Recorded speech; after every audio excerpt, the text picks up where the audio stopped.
ఓం గం గణపతియే నమః శివాయ గురవే నమః. ఎటువంటి మంత్రాలతోని అవసరమే లేకుండా ఒక్క నిమ్మకాయ, నల్ల ఉప్పు అనేటువంటిది వాడి మీరు మీ యొక్క ఇంట్లో ఉన్నటువంటి నెగిటివ్ ఎనర్జీ అంటే విపరీతమైనటువంటి నరఘోష కావచ్చు, నరదృష్టి కావచ్చు, గాలి పీడ యొక్క ప్రభావాలు కావచ్చు, వాటి వలన మీ యొక్క ఇంటిలో కలిసి రాకపోవటం, అనవసరమైన అనారోగ్య సమస్యలు, అనవసరమైనటువంటి ధన సమస్యలు, ఒకలంటే ఒకరు పడకపోవటం, చిక్కులు, చికాకులు, కష్టాలు ఇవన్నీ వచ్చేటువంటి అవకాశాలు అయితే ఉంటాయి. కాబట్టి ఒకవేళ అటువంటివి ఏవైనా సరే ఉంటే మీరు ఏం చెయ్యొచ్చు, ఏదైనా సరే ఒక శనివారం నాడు సాయంత్రం 6:30 తర్వాత ఒక చక్కటి గుండ్రంగా ఉండేటువంటి ఒక చక్కటి నిమ్మకాయని తీసుకుని దాన్ని 2 భాగాలు చేయండి, కట్ చేయండి మధ్యలోకి. కట్ చేసిన దాని తర్వాత ఇప్పుడు నల్ల ఉప్పు తీసుకోండి. ఎక్కడ దొరుకుతుంది అని అంటే పూజా సామాగ్రి షాపుల్లో కొన్ని చోట్ల దొరుకుతుంది, కిరాణా షాపుల్లో కొన్ని చోట్ల దొరుకుతుంది. అది మీరు ప్రయత్నించి తెచ్చుకోవాల్సి ఉంటుంది. ఈ యొక్క నల్ల ఉప్పు తెచ్చుకున్న దాని తర్వాత ఇప్పుడు కట్ చేశారు కదా, ఆ యొక్క కట్ చేసినటువంటి ఆ యొక్క భాగం మీదన ఆ యొక్క నల్ల ఉప్పు అంటుకునేటువంటి విధంగా ఈ యొక్క నల్ల ఉప్పు అనేటువంటి జల్లాలి.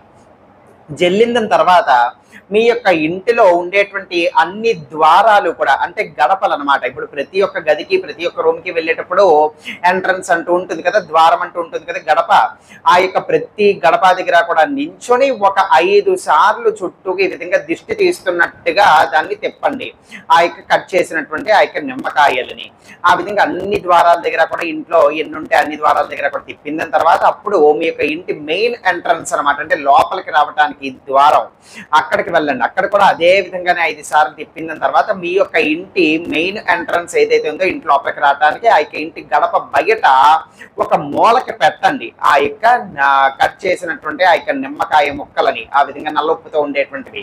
ఆ విధంగా ఒక 24 గంటల పాటు కూడా అదే విధంగానే వదిలేయండి. అంటే ఈ రోజు రాత్రి చేశారంటే మరుసటి రోజు రాత్రి వరకు వదిలిపెట్టేసేయాలి. అప్పుడు మరుసటి రోజు రాత్రి ఏం చేస్తారు, ఆ యొక్క ద్వారం దగ్గర పెట్టేసినటువంటి ఆ యొక్క మొక్కల్ని తీసుకుని వెళ్ళి ఏదైనా సరే ప్రవహించేటువంటి నదిలోనో, చెరువులోనో, లేకపోతే ఏదైనా సరే ఒక చెట్టు మొదల్లోనో, లేకపోతే 4 రోడ్లు కలిసేటువంటి జంక్షన్ దగ్గర మీరు పారవేసి వచ్చేయాలి. ఎక్కడ పారేసినా కూడా మళ్ళీ వెనక్కి తిరిగి ఎలా పడ్డాయి, ఏ విధంగా పడ్డాయి అనేటువంటి చూడటం అనేటువంటిది చెయ్యకూడదు.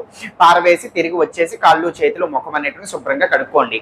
ఈ విధంగా చేస్తే కనుక ఇంట్లో ఉండేటువంటి సమస్తమైనటువంటి నెగిటివ్ శక్తులు, నెగిటివ్ ఎనర్జీలు అన్ని కూడా అది అబ్జార్బ్ చేసుకుంటుంది. దాన్ని మీరు ఆ విధంగా సులువుగా పారవేసేయచ్చు. సర్వే జనా సుఖినో భవంతు. శివార్పణమస్తు.